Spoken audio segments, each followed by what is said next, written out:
आप लोग पीछे से बोलने का प्रयास कीजिए। ओम नमो भगवते वासुदेवाय।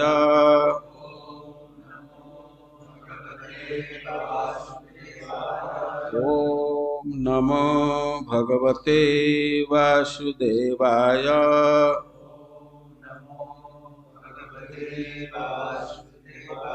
ओम नमो भगवते वासुदेवाय।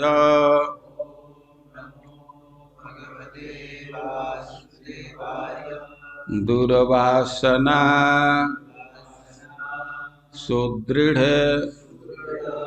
रज्जु सतहि निबद्धम आकृष्य सर्वतः इदं स्वबलेन कृष्ण वृंदावने विहरतः सह राधया ते पादारविंद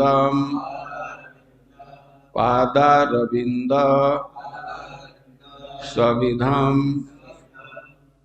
नय। उधर क्या लिखा है? न को अपने मन में डिलीट कर लीजिए, मिसप्रिंट लगता है कि है। नय मानसम में, समझ गए न? नयन है तो उसको नय बोलना है। दुर्वासना सुदृढ़ रज्जु सतैर निबद्ध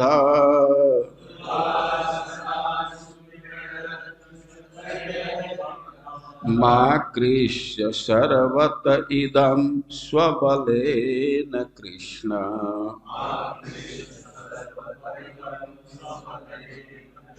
वृंदावने विहरतः सह राधया ते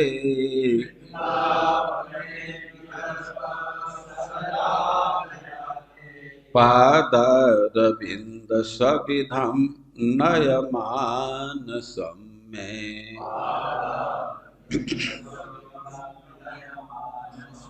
दुर्वासना सुदृढ़ रज्जु सतैर्निबद्धम्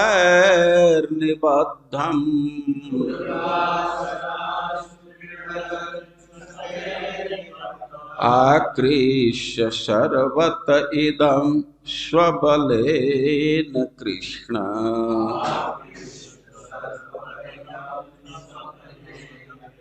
वृंदावने विहरतः सह राधया ते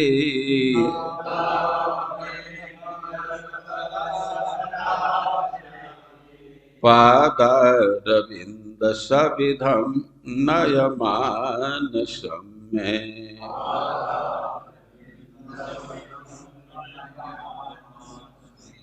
दुर्वासना बुरी वासना, सुदृढ़ रज्जु सतह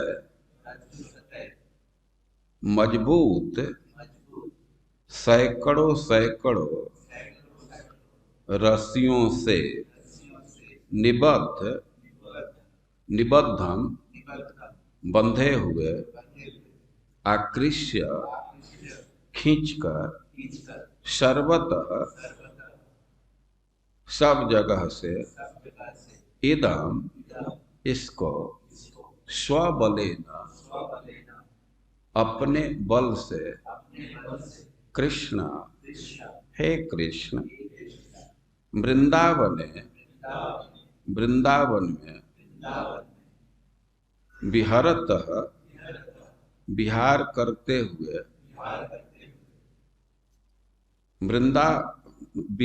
वृंदावन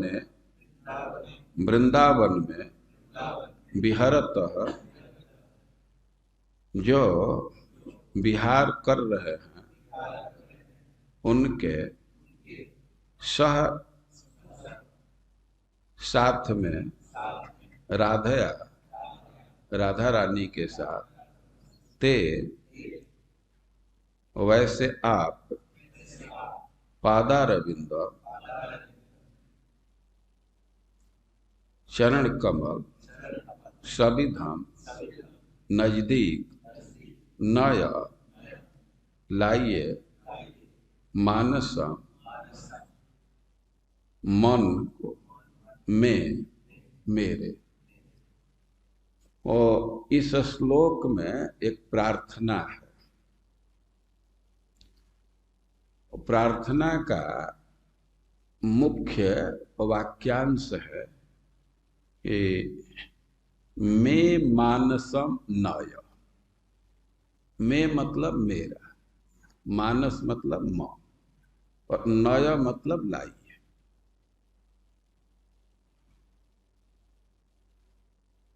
वो प्रार्थना कर रहे हैं कि मेरे मन को लाइए।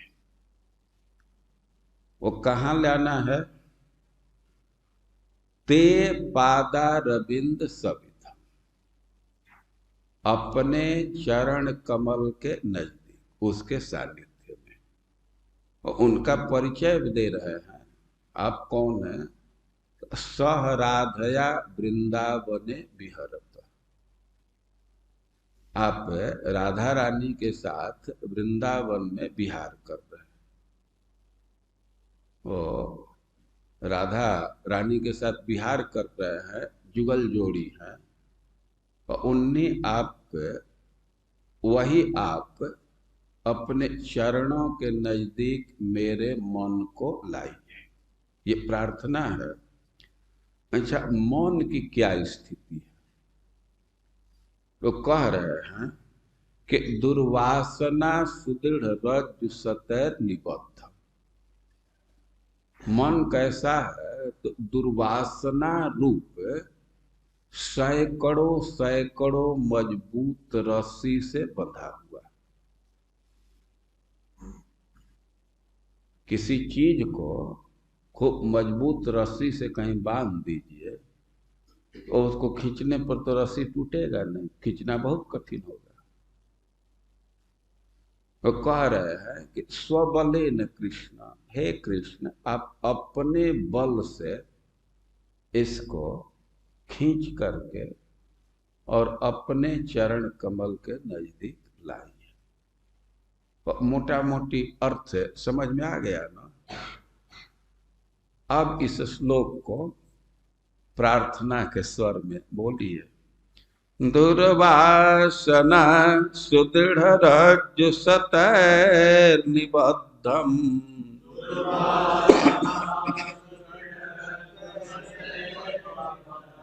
आकृष्य सर्वत इदं स्वबलेन कृष्ण।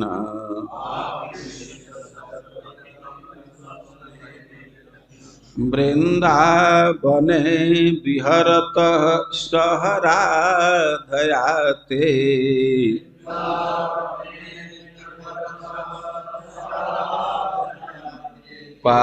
पादारविंद सविधं कुरु नयमानसं मे।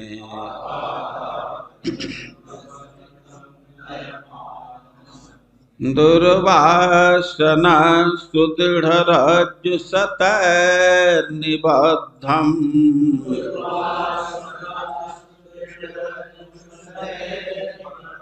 आकृष्य सर्वत इदं स्वबलेन कृष्ण।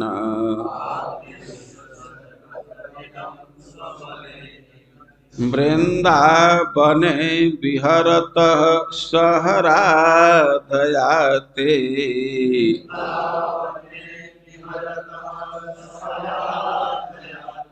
पादारविंद सविधं नयमानसं मे।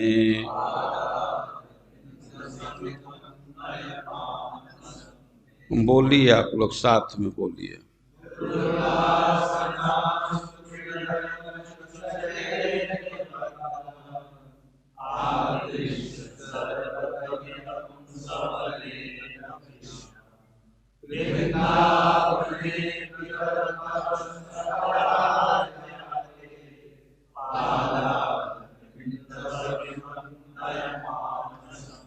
और थोड़ा खुल करके बोलिए।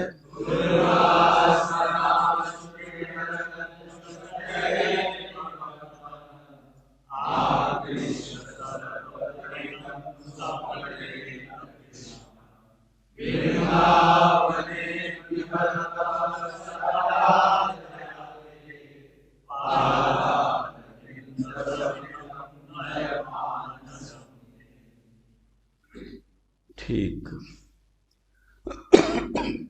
अब थोड़ा सा संस्कृत के शब्दों को लोकेट करने का प्रयास कीजिए।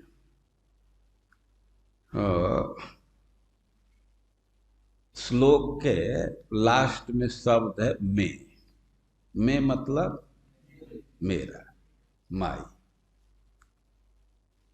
अब मैं हो गया मेरा, ये कुछ डिमांड कर रहा है ना, कुछ बतलाएंगे तब ना। तो मेरा का किससे संबंध है, किस शब्द से श्लोक में? मानसम। तो यह एक पद हुआ, मैं मानसम।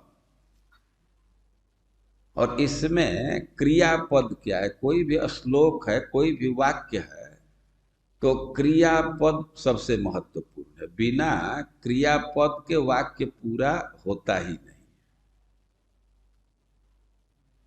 नय, नय, नय मतलब लाइए, पहुंचाइए, ब्रिंग।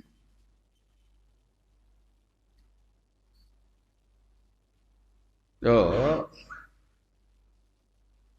प्रार्थना करने वाला कह रहा है कि हमारे मन को लाइए। वो कहाँ मन को लाना है? तो पादा रविंद सविधा, चरण कमल के नजदीक। सविधम मतलब पास में, नियर, सानिध्य में। शव किसके चरण कमल में? संस्कृत के श्लोक से बोलना है। ते, एक हुआ, ते पादारविंद सविधम। वो ते का परिचय और कुछ दिया गया, वो क्या है? सहराधया वृंदावने विहरत।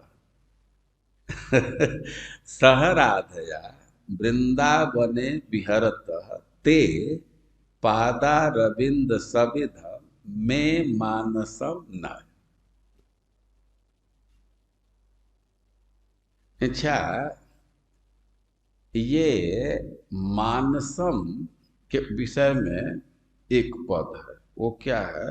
दुर्वासना सुदृढ़ रजुसत निबद्ध। ये मानस है, तो उसका क्या परिचय दे रहे हैं? कि निबद्ध, बंधा हुआ है। तो कैसे बंधा हुआ है? किस चीज से? रस्सी से।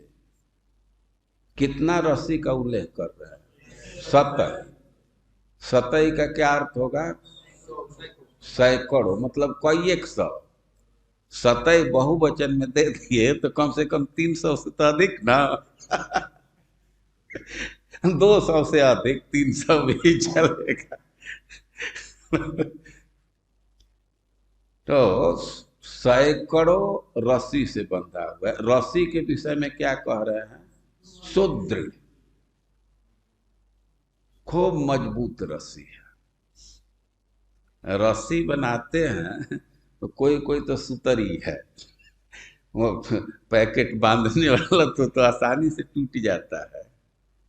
लेकिन कहीं कहीं देखे होंगे कि बड़े बड़े नाव को बांधते हैं तो लोहे की रस्सी होती है। लोहे को ऐसे घुमा घुमा करके कई एक तार को मिला करके रस्सी बना देते हैं।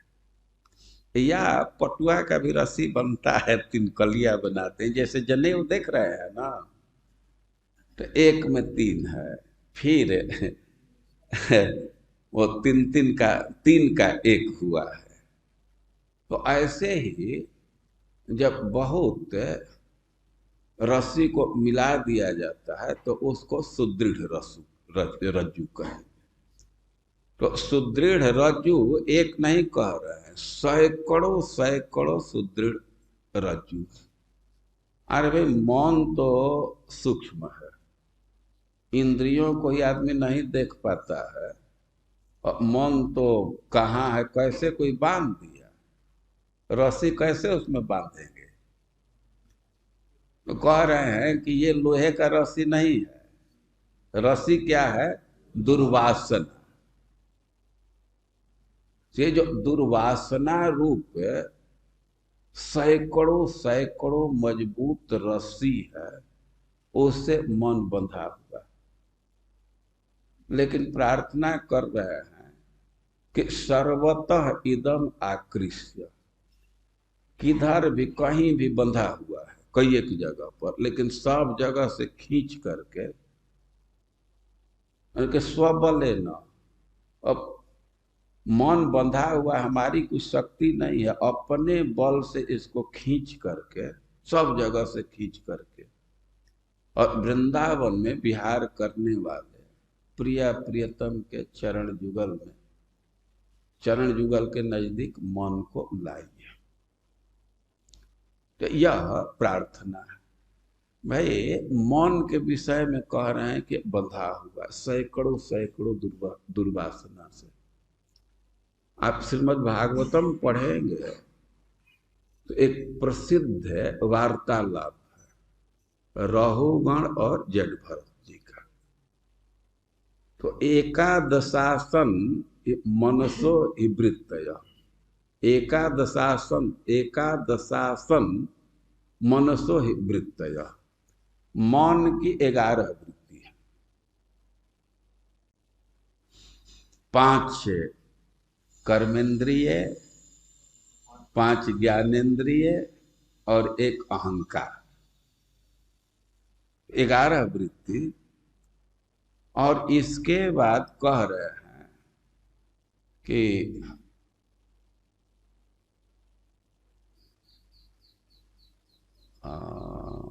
एकादशामी मनसो विकार। तो वृत्ति 11 है, लेकिन इसके विकार बहुत बहुत है। कितना विकार है, परिवर्तन विकार मतलब परिवर्तन।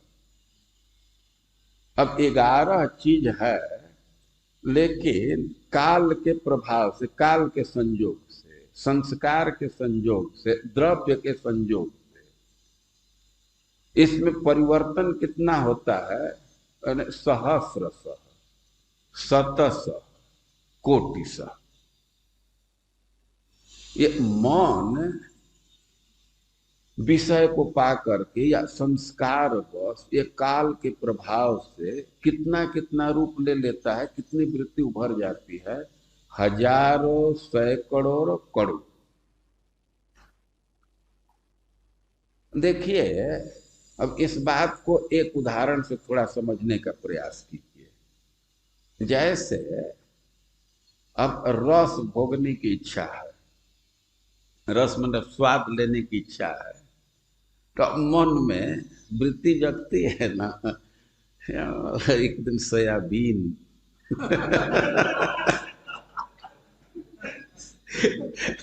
अरे किचन में तो गौर भगवान खिलाएगा नहीं, कहीं एक छोटे ग्रुप में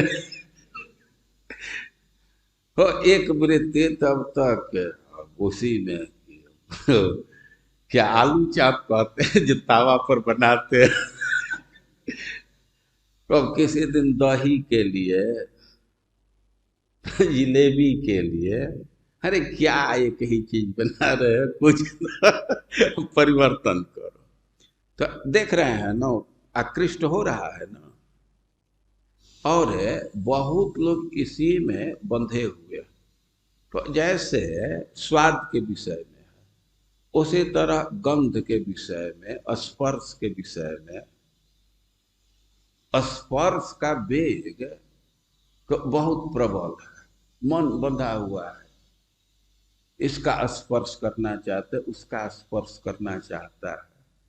तो कह रहे हैं कि जो दुर्वासना रूप रस्सी है, तो एक दो नहीं, सैकड़ों सैकड़ों, वो बहुत मजबूत मजबूत बहुत प्रबल दुर्वासना है, और इससे हमारा मन बंधा हुआ है। देखिए,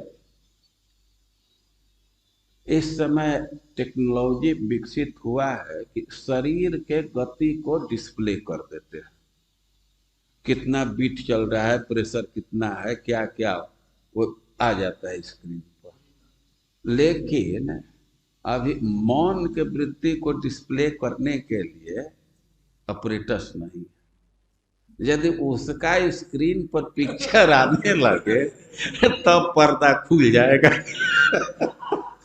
कौन व्यक्ति कैसा है।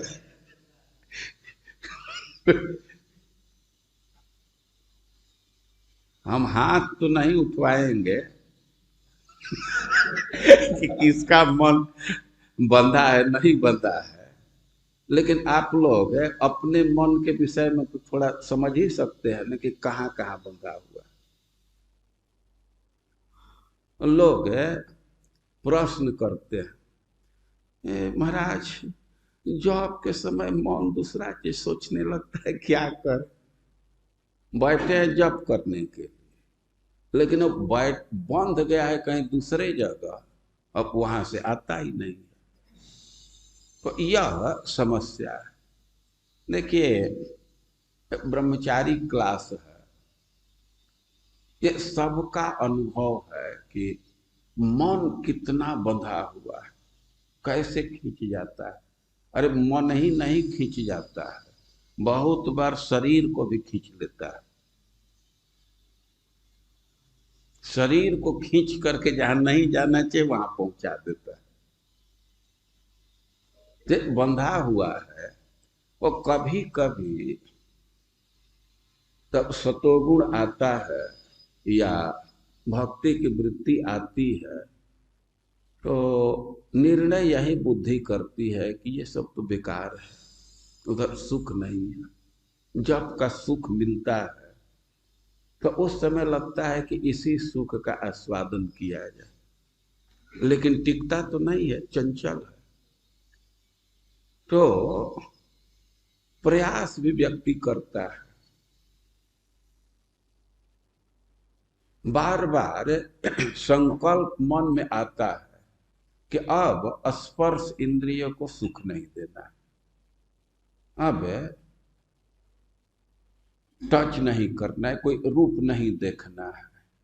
लेकिन तब तक फिर मन घूम फिर करके उधर ही चला जाता है, क्योंकि बंधा हुआ है, वहां से हटता ही नहीं है। और भाई, जब अपना प्रयास नहीं काम कर रहा है, अपने को कमजोर महसूस कर रहा है, तो कहीं से सहायता लेंगे ना। उस सहायता लेने से कुछ काम हो जाता है।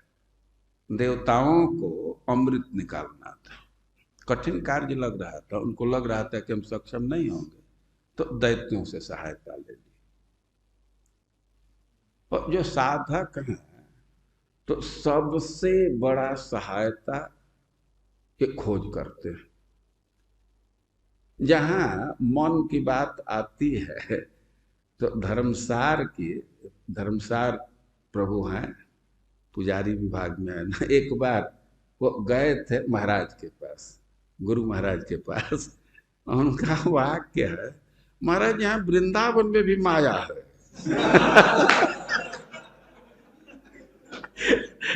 उनका अपना बंगाली टोन है। महाराज यहाँ भी हम लोग क्या करें, वृंदावन में भी माया है। और महाराज कहे कि माया तो रहेगी ना, वो भी भगवान की सेविका है। तो वो भी भगवान के धाम में आएगी ना। तो भगवान माया को भी स्थान दिए हैं, लेकिन माया से बचने का बहुत साधन भी दिए हैं, तो उस साधन का उपयोग करना चाहिए। वर्षा हो रही है तो आदमी कुछ साधन लेकर के बच जाता है। एक प्रसिद्ध घटना है कि कोई राजा था और उसको कांटा गड़ गया। वो कहा कि ये तो बड़ा गड़बड़ है, राज्य में एक भी कांटा नहीं रहना चाहिए। ये कांटा गड़ जाता है, मंत्री को कहे कि ऐसा व्यवस्था करो कि पूरे राज्य के कंटक को सफाया करो। और मंत्री पूछा ये इसकी क्या आवश्यकता पड़ गई, क्योंकि हमारे पैर में गड़ जाता है। तो मंत्री कहा कि तो साहब इसके लिए तो एक छोटा उपाय भी है, एक अच्छा जूता बनवा लीजिए, उसी से निवारण हो जाएगा। तब तो राजा को समझ में कि तो ठीक कह रहा है। अब कांटा को साफ करना चाहेंगे तो बहुत कठिन कार्य है ना। और माया को दूर करने का प्रयास करे तो ये तो संभव ही नहीं है। नदी के धारा को नहीं रोक सकते, तैर करके पार कर सकते। तो जहां व्यक्ति ऐसा महसूस करने लगता है कि हम तो कमजोर पड़ रहे हैं, तो किसी सहायता लेने की जरूरत होगी। उस वृंदावन में बहुत बहुत सहायता करने की व्यवस्था। हम आलसी हैं, उधर वृत्ति ही नहीं है, सहायता लेने की प्रवृत्ति ही नहीं है। नहीं तो यहाँ तो एक एक से एजेंट हैं सहायता करने वाले, तो उनके लिए ये बिल्कुल आसान है कि ग्रंथकार डायरेक्ट भगवान से ही सहायता मांग रहे हैं कि हमारा मन तो बंधा हुआ है, लेकिन आप अपने बल से इसको सब जगह से खींचिए और वृंदावन बिहारी स्वरूप में हमारे मन को, स्वरूप के चरण कमल के नजदीक हमारे मन को लाइए। ये प्रार्थना है। देखिए प्रैक्टिकल समस्या, ब्रह्मचर्य का व्रत लिए हैं, लेकिन कई एक अवसर आता है कि व्रत खंडित हो जाता है। व्यक्ति महसूस करता है कि हम तो कमजोर हैं, और कमजोर हैं तो सहायता लीजिए, भगवान की सहायता लीजिए, भगवान तो सबके हैं ना। तो इसमें ये प्रार्थना कर रहा है कि हे कृष्ण स्वबले न, अपने बल से सर्वतः आकृष्य हमारे मन को सब जगह से खींच करके अपने चरणों के नजदीक ला दीजिए। यह जो सहायता मांगने की परंपरा है ये कोई नवीन नहीं है। भगवान से सहायता मांगी जाती है, भगवान से प्रार्थना की जाती है कि हमारा सहयोग कीजिए। देखिए एक प्रसिद्ध लीला है, भगवान सूर्य ग्रहण के अवसर पर कुरुक्षेत्र गए। वे द्वारका में थे, तो द्वारका में वे राजसी ठाट में थे। पहले से ही प्रोग्राम बन गया, शेड्यूल तय हो गया कि द्वारका से भगवान कुरुक्षेत्र जाएंगे। यह बात जब ब्रजवासियों को पता चला तो ये लोग भी निर्णय लिए कि हम लोग भी कुरुक्षेत्र चलेंगे, कृष्ण बलराम का दर्शन करेंगे। तो गए, सब जगह से, भारत के सब जगह से लोग आए, लेकिन जो कृत्य था सूर्य ग्रहण का स्नान, उसके बाद सब लोग यादवों के कैंप के तरफ आने लगे। पूरे मेले का सेंट्रल कैंप यादवों का था, सब राजा लोग आ रहे थे, कृष्ण बलराम को देख करके तृप्त हो रहे थे, और यादव लोग भी सबका सत्कार कर रहे थे। उनके पास धन था, सब व्यवस्था थी, तो जो भी आता था सबका सत्कार कर रहे थे। गोप लोग भी गए, गोपियां भी गई। तो सुखदेव गोस्वामी सबके मिलने का वर्णन कर रहे हैं, लेकिन कह रहे हैं कि गोप्यश्च, चकार डाल करके यह व्यक्त कर रहे हैं कि गोपियों की स्थिति सबसे भिन्न है। सब लोग मिल रहे हैं, सब सुख अनुभव कर रहे हैं, लेकिन गोपियों का कंपैरिजन किसी से नहीं किया जा सकता, वे सबसे भिन्न है। और वो भिन्नता का एक दो ग्राउंड भी दिए कि गोपियों की तो यह स्थिति है कि पलक गिरना भी जुग के समान बीतता है, और वे गोपियां कृष्ण से वियुक्त हैं तो चिराग अभीष्टम, उनके लिए तो बहुत दिन से कृष्ण का दर्शन ही अभीष्ट था। कृष्ण का दर्शन पाई और सबसे पहले तो कृष्ण को हृदय में ले गई, आलिंगन की। और भगवान भी गोपियों की भावना को जानते थे, तो विविक्त उपसंगम्य, भाई गोपियां अपने भाव को तो पूरे समाज में, भरे समाज में व्यक्त नहीं कर सकती, तो भगवान को इतना सेंस है, वे विविक्त उपसंगम्य, गोपियों से मिलना हुआ तो थोड़ा सा दूरी पर हट गए, वहां उनसे कुशल वार्ता पूछे और बातचीत हुई, गोपियों को ज्ञान दिए। तो अब जो गोपियों की बात है या कृष्ण की बात है, तो कई एक स्तर पर उसका अर्थ किया गया है, लेकिन यथाश्रुत जो हम लोगों का स्तर है उसके अनुसार देखा जाए तो भगवान जब उपदेश दिए तो गोपियों का थोड़ा दुख कम हो गया, अब वे सुख अनुभव करने लगे। और उसके बाद वे एक श्लोक बोल रहे, श्लोक निकालिए, मैं ग्रंथ रखने को नहीं कहा था, श्लोक उधर 82 का 49 है, नहीं नहीं 82। तो गोपियों को कृष्ण ज्ञान दिए कि हमारा विरह तो नहीं है, हम तो सब जगह हैं, तुम लोग अनुभव नहीं कर पाती, तो अब ध्यान करो, योग करो, तो उससे चित्त केंद्रित होगा तो अनुभव कर सकोगी, दुख नहीं होगा। 49।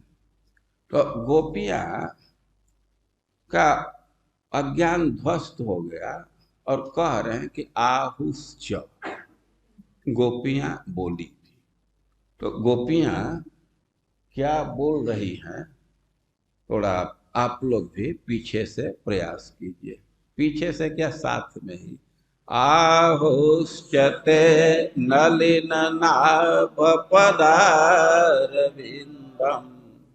योगेश्वर हृदय विचिन्त्य मगाध बोधई संसार कूपपतितो तरणावलंबम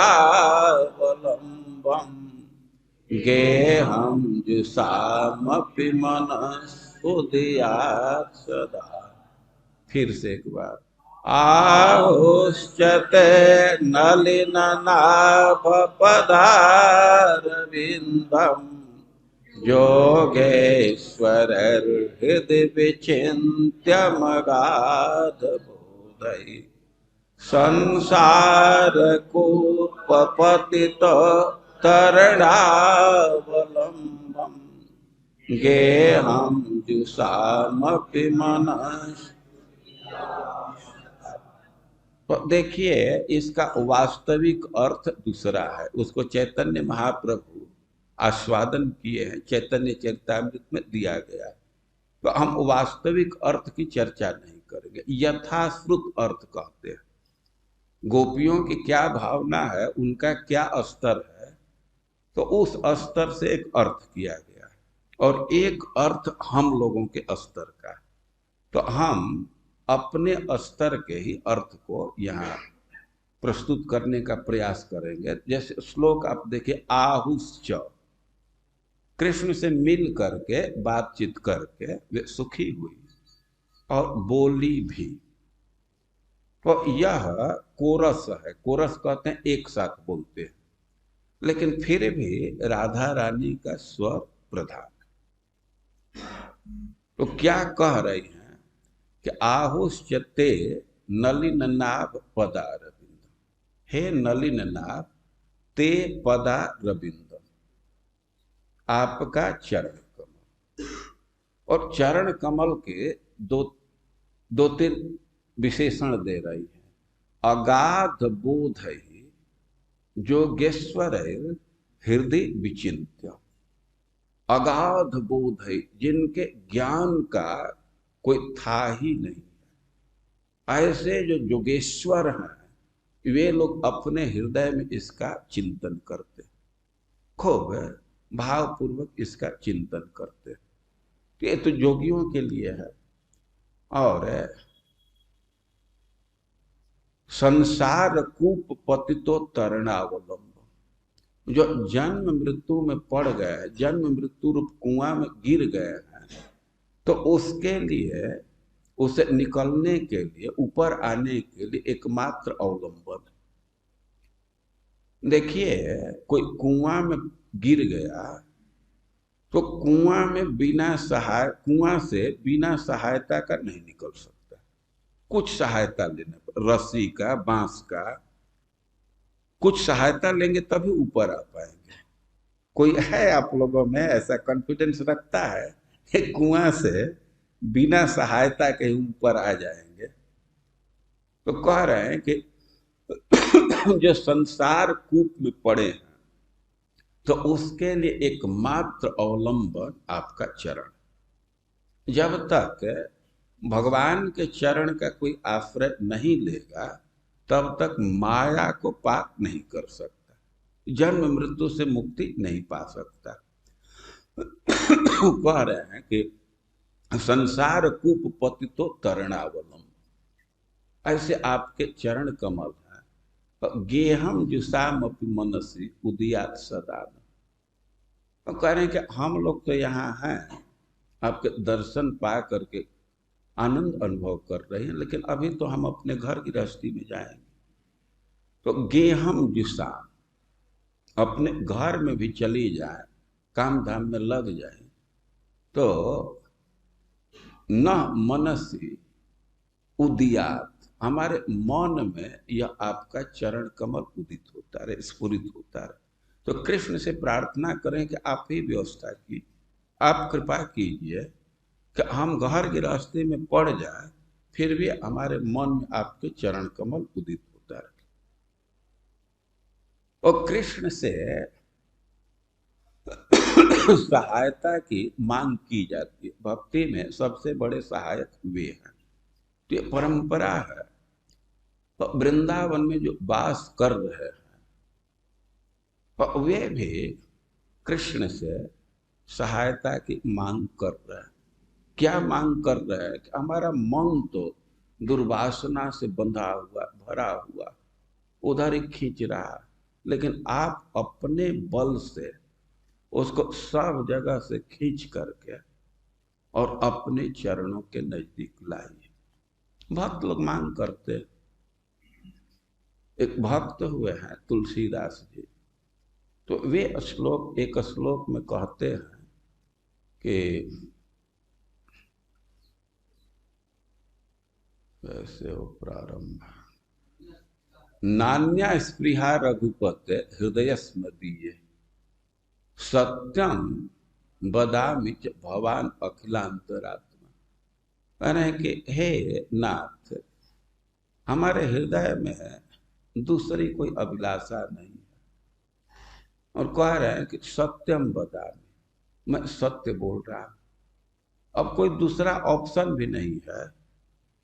सत्य बोलने के अतिरिक्त भगवान के समक्ष कोई दूसरा ऑप्शन नहीं है, क्योंकि भगवान अखिलांतरात्मा, आप सब जानते हैं, आप टेस्ट भी कर सकते हैं। झूठ बोलने पर तो समझ जाएंगे ना कि झूठ बोल रहा है। तो कहेंगे सत्यम बदामि भगवान अखिलांतरात्मा, भक्तिम प्रयच्छ रघुपुंगव निर्भराम। हमको सरस भक्ति, पूर्ण भक्ति प्रदान कीजिए, और कामादि दोष रहितम कुरु मानसम। दो चीज की मांग कर रहे हैं कि भक्ति दीजिए और कामादि दोष रहित। ये काम क्रोध ये सब मन के दोष है, तो इससे रहितम कुरु मानसम, हमारे मन को इससे रहित कीजिए, इससे मुक्त कीजिए।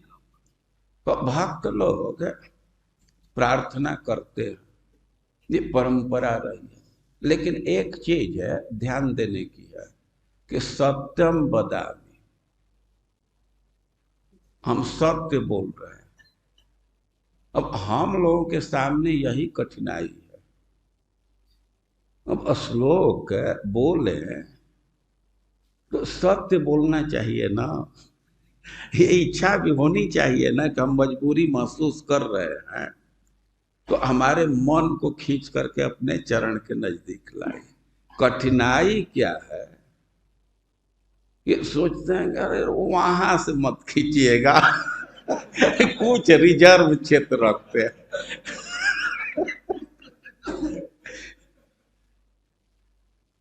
कठिनाई बाहर नहीं है, अपने मन में है, संकल्प की कठिनाई है। कुछ कुछ रिजर्व क्षेत्र रखते हैं, उसको अभी नहीं खोना चाहते, उससे कनेक्शन बना रहे, यही कठिनाई आ जाती। नहीं तो पूरा छूट दीजिए कि सर्वतः इदम आकृष्य, सब जगह से खींच करके और अपने चरण कमल के नजदीक ला दीजिए। लेकिन यही भावना उदित करने की आवश्यकता, इसके बाद कोई कठिनाई नहीं रह जाएगी। अब हम लोग तो जबरदस्ती पकड़े रहते हैं, हाथ डाल करके किसी पिलर में और कहे कि हमको खींचिए, हम यहाँ रहना नहीं चाहते हैं, हमको खींच ले चलिए। अरे वो खींच कर तो खींच देगा, लेकिन देखता है कि अभी तो इसका हाथ छोड़ नहीं रहा। ये तो सच्चे दिल से नहीं कह रहा है, केवल जबान से कह रहा है। तो खींचने वाला भी सोचता है कि अब ये आना नहीं चाहता है, केवल कह रहा है तो क्यों खींचे। और जबरदस्ती करने पर कुछ विकृति भी आ जाएगी, हाँ तो चिल्ला सकता है। अब देखिए कठिनाई अपने मन की है। सच्चे दिल से भगवान से हम प्रार्थना करें तो भगवान सहायता करेंगे। हमारे मन को सब जकड़न से छुड़ा करके अपने चरण में ला देंगे। अच्छा देखिए कि मान लीजिए कि अभी पूरा मन से नहीं भी कह रहे हैं, तो आधा मन से भी कहेंगे कि कहने में ये कितना अच्छा लगने लगता है कि उधर आकर्षण हो जाता है, फिर पूरे मन से भी कहने लगे। वो मन खींच करके भगवान के चरण में चला जाएगा तो वह सुख का अनुभव हो जाए, तब तो अब मन कहीं जाएगा ही नहीं।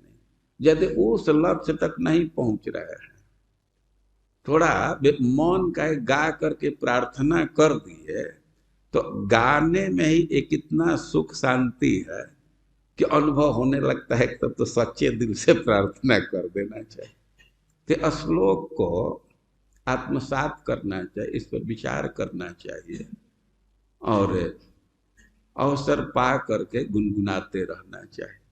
तो फिर से वह श्लोक वृंदावन महिमामृत वाला लाइए और आप लोग बोलिए। वासना सुदृढ़ राज्य सत निबद्धम आकृष्य सर्वत इदम स्वबलेन कृष्ण वृंदावने विहरत सहरादयाति पादारविंद सविधम कुर्मानसम्। एक बार फिर। वासना सुदृढ़ राज्य सत निबद्धम आकृष्य सर्वत इदम स्वबलेन कृष्ण वृंदावने विहरत सहरादयाते पादारविंद सविधम मानसम्। तो यह एक प्रार्थना है। हमको तो बहुत अच्छा लगता है बोलने में, तो इसलिए इसको तोड़ तोड़ करके थोड़ा अर्थ कर दिए कि दूसरे लोगों को भी सहायता मिले। और एक दो श्लोक और है, कम से कम एक श्लोक तो जरूर एक दिन और बोलने की इच्छा कर रही है, जब अवसर मिलेगा। हम हाँ, रविवार को ही पता चलेगा, खाली रहेंगे तो सोमवार को ही हो जाएगा। ठीक है, हरे कृष्ण।